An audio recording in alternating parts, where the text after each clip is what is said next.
a veces nosotros en la espiritualidad buscamos mucho esto de las recetas, que me decime cómo toca hacer, ¿no? ¿Qué pasito tengo que dar? O tratar de descubrir el meollo. Y a veces eso nos lleva demasiado tiempo, descubrir el meollo. Y este hombre, Michael Singer, hizo un camino de descubrimiento en donde, bueno, obviamente más o menos como lo que le pasó a Eckhart Tolle, que él se sintió totalmente aturdido por su mente y pudo darse cuenta que todo el problema está ahí arriba en la azotea, como les digo yo. Claro, parece increíble. Uno dice, es que primero lo tenés que experimentar, lo tenés que poner en práctica y después ver cómo va funcionando tu vida y de cómo cambia totalmente tu vida cuando vos realmente te das cuenta que esta deja de dominarte y que todo el problema está acá. Yo esto lo vengo experimentando hace rato. Bueno, mi primera experiencia fue a través del curso de milagros, cuando yo empecé a entrenar mi mente y a dejar de pensar las chorradas que pensaba acerca de mí, porque la verdad era un castigarme todo el tiempo y obviamente que veía que mi vida me reflejaba lo que yo me castigaba dentro de mí. Por eso autores y maestros, ¿no? Como Antonio Blay, que también es otro hombre que para mí fue una brújula en mi vida, él decía que la paz mundial empieza por cada persona. Es imposible hacer nada en el mundo. O sea, yo eso de que vamos a convencer al otro, decirle, vení, charlemos y que nos pongamos de acuerdo, para mí eso es perder tiempo al pedo, no tiene solución. Es más, para mí no hay solución en este mundo. Yo ya llegué a la conclusión. Yo sé que es triste lo que les digo, pero en algún punto se van a dar cuenta. Y La ese verdad día que sí. va a ser como jubilarse. Van a tirar, van a decir, ay, sí, el mundo es neutro, el problema lo tengo yo. Y van a ver que Sí. ahí todo empieza a cambiar realmente. Lo que pasa que, bueno, cuesta, porque es más fácil buscar significados, esto significa, a la gente le encanta eso, yo me doy cuenta que a la gente le encanta eso, ¿sí? Bueno, yo en algún punto también me encantaba eso.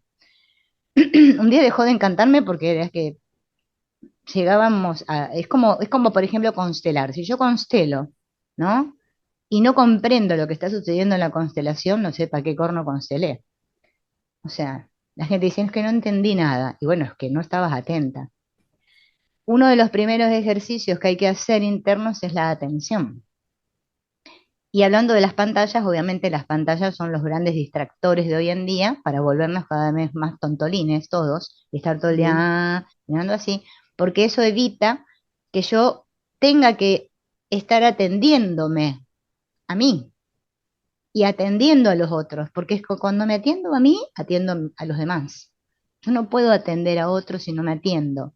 Es imposible. Si yo como terapeuta sigo viendo que el problema lo tiene el consultante y nada más, es que no puedo, porque no establezco la verdadera comunicación. Estoy como diciendo, bueno, a ver a este, ¿qué puedo hacer con este para arreglarlo? Y si no, lo digo para mí, digo, ¿qué puedo hacer conmigo para arreglarme? Yo he llegado a un punto de mi vida que dije, yo es que yo no tengo solución, ya está. Bueno, cuando empecé a decir eso es que ahí se me abrieron muchas puertas, empecé a ver muchas cosas, porque es cuando me rendí, cuando dije, basta. Entonces ahí empecé a meterme para acá y a observar qué fue lo que hizo este autor, Michael Singer, darse cuenta del asunto este de la psique, cómo funciona nuestra mente. Nuestro psiquismo, ¿no? Según ya el famoso Freud, que lo dividió en tres partes y que dijo que teníamos este famoso ¿cómo es? Superego, que en realidad es el super yo, que es donde están todos esos mandatos, todas esas cosas que nos dijeron nuestros abuelitos, padres, ¿no? La moral, digamos. El yo, hablaba del yo, y hablaba del ello. También, bueno, el yo también lo, ¿cómo es? Lo asoció con el ego, que sería la parte esta de la personalidad, este que yo creo ser, y él la otra parte que sería el ello también le llamó el id, que sería esta parte instintiva animal que tenemos todos. Todos nosotros tenemos una naturaleza animal. Yo sé que cuesta reconocer, más los que son muy espirituales, ¿no? Yo animal, yo, por favor, deben ser los otros. No es que todos acá somos animales. Tenemos ese instinto animal, somos mamíferos en bueno, nuestra naturaleza más primitiva. Lo que pasa es que como somos seres de relación y tenemos esto que se llama conciencia, obviamente que podemos distinguir y evaluar la realidad. O sea, percibimos la realidad y obviamente de acuerdo a cómo estamos estructurados internamente. Todo esto, esto que se va armando, que bueno, que se configura esto que vimos en el primer encuentro, que sería el personaje, este que yo creo ser, obviamente que una vez que me convenzo que yo soy esa, y que bueno, que soy así, ¿qué vamos a hacer? Como dice mi mamá, bueno, bueno, ¿no? Cuando le decís algo te dice, bueno, bueno, ya está, no me digas nada más, ¿no? Que nos cuesta aceptar en nosotros mismos, que tiene que ver con esta manera de ser, este modelo que fuimos, bueno, formando a lo largo de nuestra vida, es justamente lo que, bueno, nos estropea todo el camino, porque hay que sostenerlo, sostener eso. Es difícil. Y claro, nosotros creemos que nuestra vida es tal cual es como lo que vemos aquí. Ven, ¿no? El mundo, como hablábamos recién. Los chicos cada vez más violentos, esto, lo otro. Y claro, imagínense que, y recuerden, nosotros que aprendemos las constelaciones, estamos inmersos en un campo mórfico. Hay muchas memorias, muchas cosas que nosotros compartimos. Ni que hablar que venimos ya con un campo morfogenético en donde nosotros, bueno, venimos diseñados para ser humanos, porque, bueno, obviamente nacimos como humanos. Las plantitas como plantita y los animalitos, los perritos, perritos, y cada uno tiene su genética y, bueno, se va a desarrollar como lo que vino a ser. Ahora fíjense en que eh, las plantas, por ejemplo, una margarita, no agarra y dice, ay, qué miércoles, nací margarita, quisiera ser ombú. No, la Margarita dice, soy Margarita y es Margarita hasta el día que se marchita. Los seres humanos no. Es como que renegamos de lo que somos. ¿Por qué? Porque tenemos esta conciencia, estas ideas acerca de nosotros.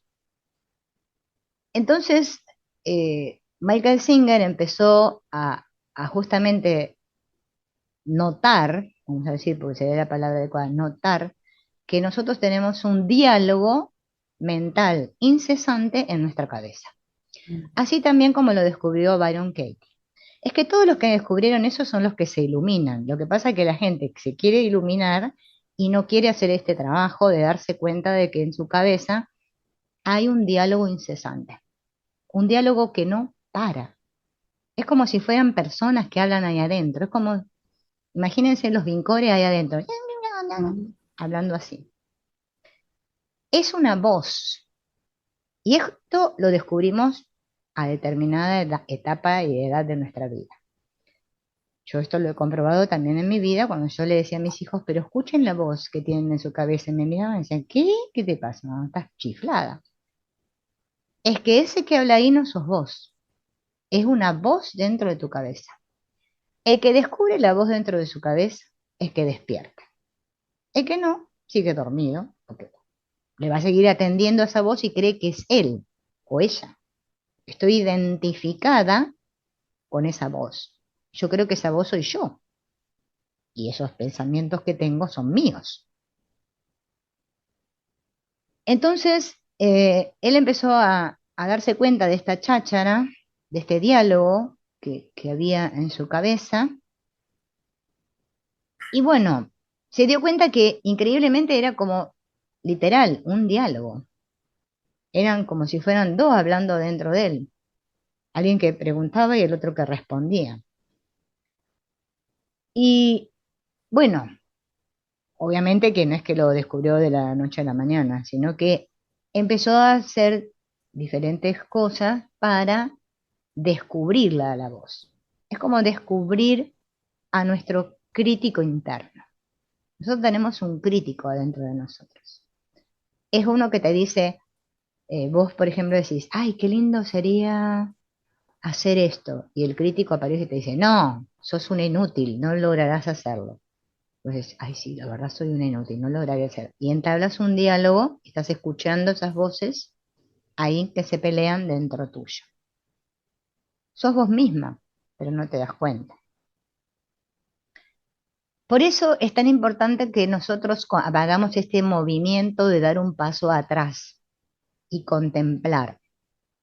Claro, contemplar, que es un ejercicio que como consteladores es bueno que cultivemos, la contemplación, pero no contemplar que me quedo mirando, papando la mosca que pasa volando y haciendo bzzz, eso no es contemplar, sino que contemplar es mantenerme en un estado interno de silencio, es decir, escuchar esa voz con atención y separarme de la voz, hacer un movimiento interno donde yo me dé cuenta que lo que diga esa voz no importa, ya sea que diga cosas agradables o que diga cosas desagradables.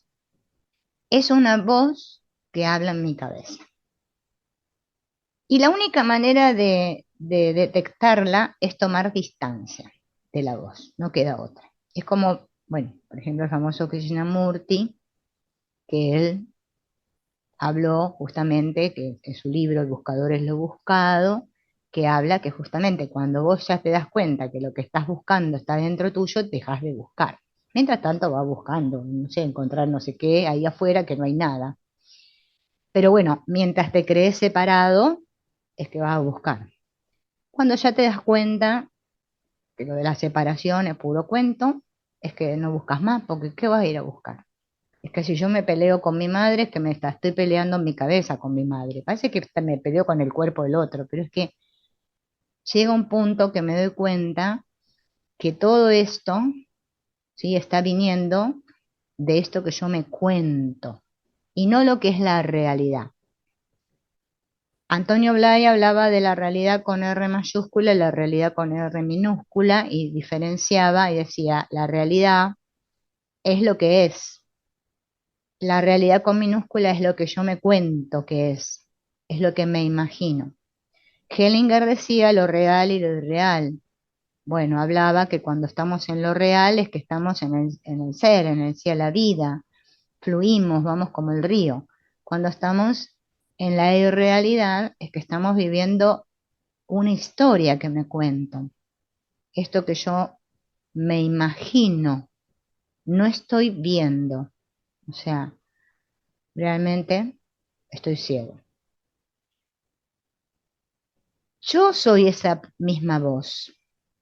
Esa misma voz soy yo, porque dentro de mí hay una aparente división, por eso, bueno, nos hablamos de un consciente y un inconsciente, pero es que en realidad es una división que no es real, la trazamos porque nosotros nos protegemos, nos quedamos en la puntita del iceberg y vivimos la vida pipipín desde ahí.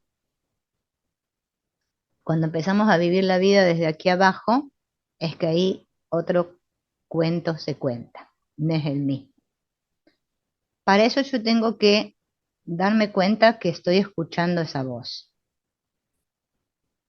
Por ejemplo, al autor hace un ejercicio que es muy sencillo que dice, decí ahora hola, ¿no? Hola, hola. ¿Quién está diciendo hola ahí dentro? Y cuando yo digo hola, es que me doy cuenta que hay una voz que habla y que por detrás de esa voz está el que escucha ese hola. Ese que escucha es que soy yo. Es difícil darme cuenta, ¿no? Porque es una voz que está hablando mientras yo estoy escuchando. Pero no hay absolutamente nada de esa voz que pueda decir que sea yo misma la que estoy diciendo hola. Si yo me pongo a observar, yo también cuando me decía, yo decía, pero claro, es que sí, es que esa voz que yo escucho ahí, acá arriba, no soy yo.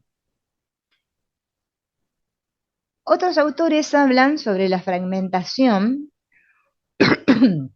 la fragmentación del yo, y dice que nosotros somos un conjunto de yoes fragmentados. Entonces, claro, todos esos yoes fragmentados, a mí me gusta imaginarlos en una constelación como que son todos los aspectos de mí que yo no integré.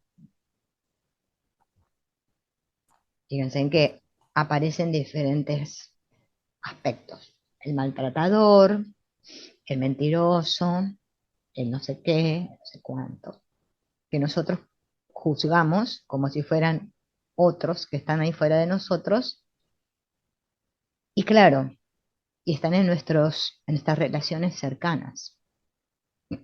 Justamente están para que nosotros podamos vernos a nosotros mismos. Pero bueno, hay una confusión grande entre el sujeto y el objeto. Nosotros como que nos confundimos, el sujeto y el objeto. Yo soy el sujeto que ve, yo soy el que está viendo esto. Por eso, si nos juntamos 10 personas, nadie va a ver lo mismo. Todos vamos a ver algo diferente porque desde mi sujeto yo subjetivizo la realidad y digo esto significa esto y esto. Y el otro va a decir que es lo otro y el otro va a decir que es lo otro. Yo soy el que escucho la voz, pero no soy la voz. Mientras yo crea que soy la voz, es que estoy confundida. Cuando yo descubro que yo soy la voz, que el que escucha la voz, es que bueno, voy a seguir haciendo lo que dice acá Michael Singer, ¿no? Voy a tratar de averiguar cuál de las muchas cosas que dice mi mente es realmente, soy yo realmente quien las dice. ¿Quién dice esas cosas? Entonces voy a proyectar y voy a creer que es otro el que la dice. Cuando me doy cuenta que soy yo el que dice todo, entonces me encuentro a mí mismo. Dejo de pelearme con la realidad. Si yo observo objetivamente la voz, voy a llegar a ver que buena parte de lo que me dice esa voz no tiene sentido. Yo diría que mucha parte de lo que nos dice la voz no tiene sentido. Es un continuo, ¿no? Como tener prendida la radio. Habla y habla. Lo cierto es que la vida se despliega de acuerdo con fuerzas que están por completo fuera de nuestro control, independientemente de lo que mi mente diga al respecto. Nosotros creemos como si yo creyera, por ejemplo, que al universo, Dios o lo que es más grande que yo le importara lo que yo pienso. Hay gente que vive así. Bueno, ¿qué le importa? A mí me importa. ¿Quién escucha esa voz? Yo. Hay gente que cree que, bueno, que hasta puede controlar el clima. Bueno, les digo que no se puede. Yo decía que no llueva, y llovió. Así que no pude controlarlo, no me di cuenta que no tenía ningún tipo de poder. La vida va a seguir sucediendo por más que yo piense lo que piense. Es decir, que yo, con mis pensamientos, no puedo influir en la vida. Si yo empiezo a ser objetiva y me separo y empiezo a observar mis pensamientos, me voy a dar cuenta de, por ejemplo, de 100 pensamientos, que si hubo uno que era relevante, debe ser mucho. El resto no tenían sentido. Eran pensamientos que no tenían ningún tipo de sentido. Esos pensamientos sí influyen sobre alguien y es sobre mí. porque esos pensamientos, si yo me los creo, me van a hacer sentir mejor o peor con respecto a lo que está ocurriendo ahí, ¿m? Con respecto a lo que ocurrió en mi pasado, con respecto a lo que me podría llegar a pasar en el futuro. Acá está el ejemplo de la lluvia, justo que dije. Si yo me dedico a anhelar que no llueva mañana, voy a estar perdiendo el tiempo porque mis pensamientos no van a cambiar la lluvia. Esto se parece mucho a lo de las constelaciones cuando dicen, ¿no?, que un anhelo termina en una lealtad y luego en una implicancia. Es que es un trencito.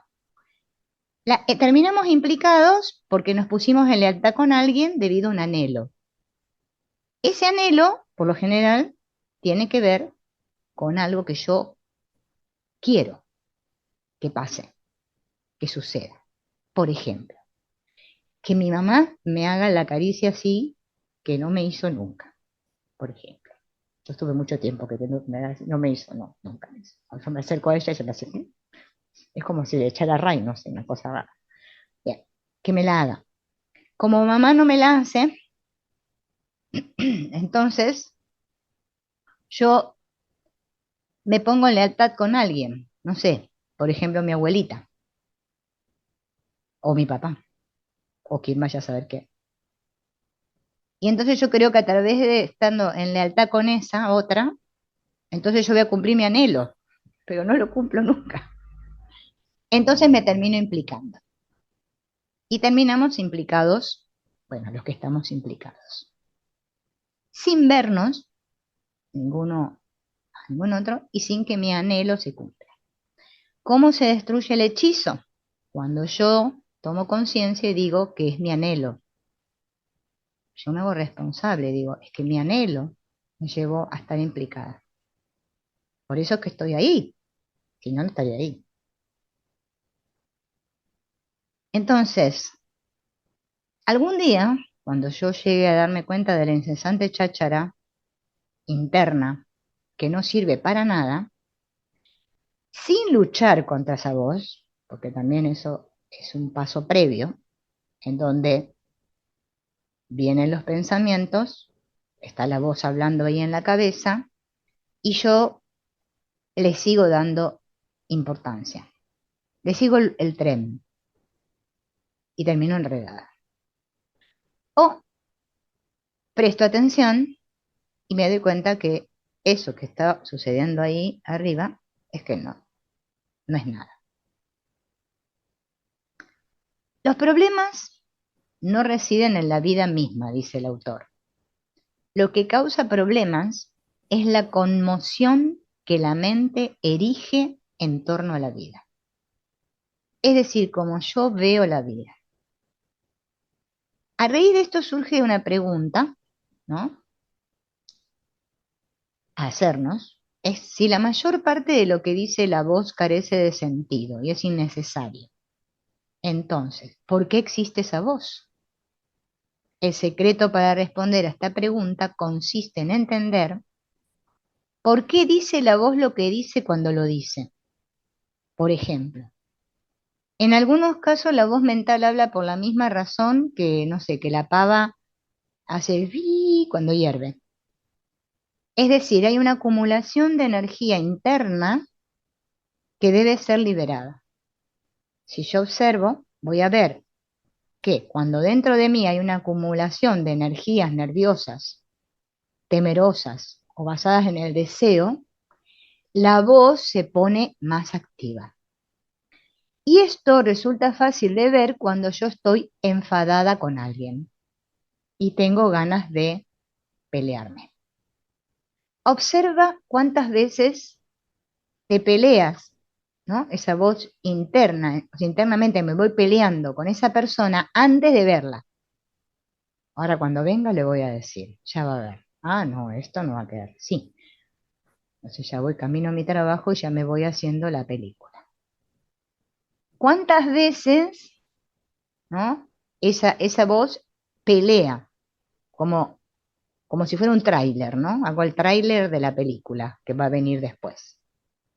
Cuando la energía se acumula adentro, ya no sé qué hacer con esa energía acumulada y esa voz habla porque no estoy bien por dentro. Y entonces hablar libera energía. ¿Sabían esto? Por eso la gente que está muy tensa y muy cargada emocionalmente habla hasta por los codos y decía, ay, por favor, que se calle ya, que no aguanto más. Así decíamos acerca de mi madre cuando éramos niños, mi padre, mi abuela, mi hermano, yo y mi abuelo. Que pare, por favor. Yo no sé cómo hacía. Llevarle un mate a la mamá, nena. ¿No es cierto? Esta cosa, porque por algún lado tengo que liberar la energía. Entonces, hablando sin parar y encima sin darme cuenta ni lo que digo, porque es como que, bueno, la mayoría de la gente decimos cosas sin sentido porque pensamos cosas que no tienen sentido, o sea, que ¿qué vamos a hablar? Cosas sin sentido. Lo hacemos para liberar energía. Y me puedo dar cuenta que cuando no estoy demasiado molesta, igual la voz sigue hablando, porque voy caminando por la calle y dice algo así como, ¿no? Me digo a mí misma, mira ese perro, es un labrador. Vaya, hay otro perro dentro de aquel coche. Se parece mucho a mi primer perro. Sombra. Vaya, ahí hay un viejo Oldsmobile. Tiene matrícula de Alaska. No se ven muchos de estos por aquí. Es como que saltamos del perro al coche, así. En realidad, ¿qué es lo que vamos haciendo? Narrando el mundo mientras voy viéndolo. Por eso nunca mejor dicho que es una película, no de las mudas, sino de las habladas. Yo voy caminando y entonces la voz está narrando lo que veo. Pero ¿para qué la necesitas? Si yo ya estoy viendo lo que ocurre ahí fuera, ¿por qué tengo que narrar mentalmente lo que está pasando en la vida? Con una simple mirada puedes fijarte en todos los detalles de aquello que estás observando. Si ves un árbol, ves las ramas, las hojas, los brotes. ¿Por qué tienes que verbalizar lo que has visto? Mira el cerezo. Las hojas verdes hacen contraste muy hermosos con las flores blancas. Vaya, cuántas flores. Si yo estudio esto cuidadosamente, me voy a dar cuenta que la narración hace que yo me sienta más cómoda con el mundo que me rodea.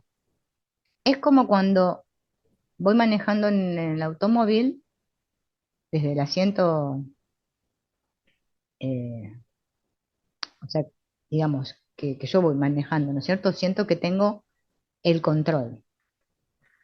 Y si me voy sentada atrás, es como que me distiendo más porque voy mirando más el paisaje y no tengo que estar tan atenta a la ruta, ¿no? Entonces, él hace un ejemplo que me gusta mucho, en donde justamente, a ver, esperen que estamos acá, que si yo observo con mucha atención, me voy a dar cuenta que yo recreo el mundo dentro de mi mente. ¿Por qué hago esto? Bueno, yo y todos nosotros. Porque no puedo controlar el mundo externo, ¿sí? Pero yo sí puedo controlar mi mente. Entonces hablo mentalmente sobre el mundo, ¿sí? Porque no puedo controlar el mundo. Si no puedes lograr que el mundo sea como a ti te gusta, entonces internamente verbalizo, lo juzgo, me quejo del mundo y después decido qué hacer al respecto. Y esto me hace sentir poderoso. Por ejemplo, si mi cuerpo experimenta frío, es muy posible que no pueda hacer nada para cambiar la temperatura. Pero si mi mente dice, hace frío, vieron que cuando hace frío nosotros decimos, hace frío, hace calor. Bien, eso lo digo porque así yo afirmo que hace frío y creo que yo controlo, de cierta manera, más allá que después me vaya a poner un saco a abrigarme para no tener frío, pero ese pensamiento me hace creer que yo controlo mi experiencia. Bien, lo que sueles hacer es recrear entonces el mundo externo dentro de ti para después vivirlo en tu mente. ¿Y qué sucedería si yo decidiera no hacer eso? O sea, dejo de narrarme el mundo y empiezo a observar el mundo. Estaría abierta, pero dado que yo siento incertidumbre debido a que no sé lo que realmente va a pasar a continuación, mi mente acostumbra a acudir en ayuda, otra vez del narrador. La mente me ayuda a base de procesar mis experiencias actuales de manera tal que encajen con mis puntos de vista pasados y con mis proyecciones hacia el futuro. Eso me hace creer que yo controlo. Y si mi mente no hace esto, me siento incómoda. La realidad es demasiado real para la mayoría de nosotros, de modo que la atemperamos mediante la mente. Y llegarás a ver que la mente habla sin parar porque le has dado un trabajo que hacer. La usas como un mecanismo de protección, de defensa, porque hace que me sienta más seguro. Ahí está la razón por la cual todos vivimos en la azotea, porque acá nos sentimos seguros. Mientras sea eso lo que quieres, te vas a ver forzado a usar sin descanso tu mente para amortiguar el impacto que la vida ejerce sobre ti en lugar de vivir la vida de verdad. El mundo se está desplegando ante ti y ciertamente tú o tus pensamientos le afectan muy poco. El árbol no me va a pedir permiso para ver si se le caen las hojas o no. Las va a caer, se le van a caer y ya está.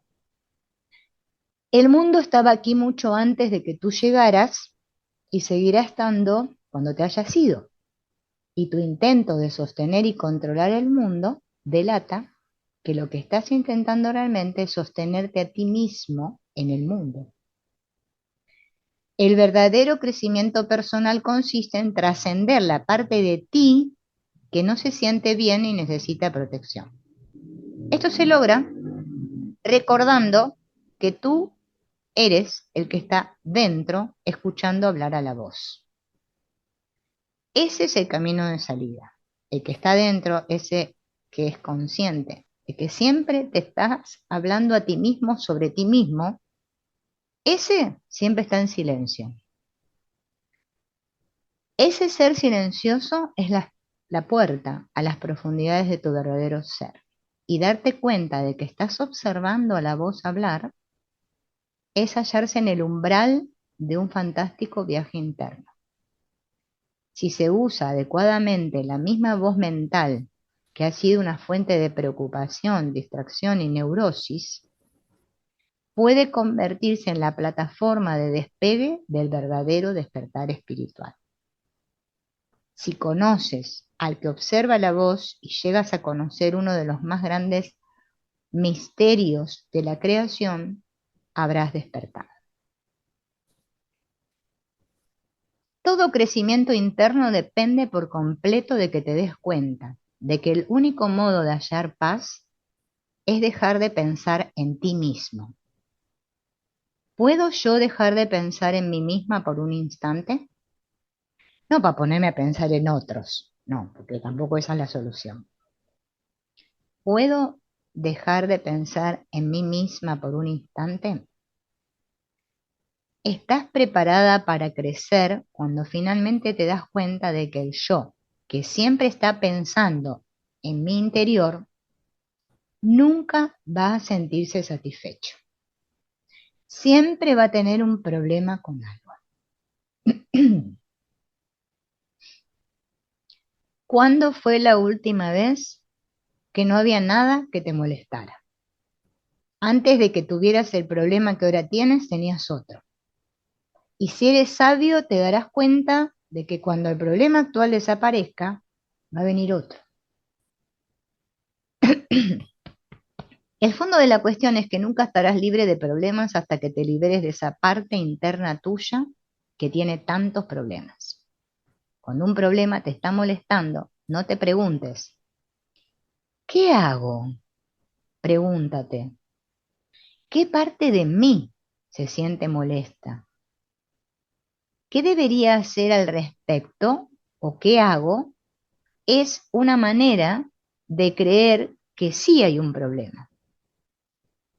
Y entonces tienes que entender ¿Por qué percibes una situación particular como un problema? Si te haces la otra pregunta, ¿qué parte de mí se siente molesta?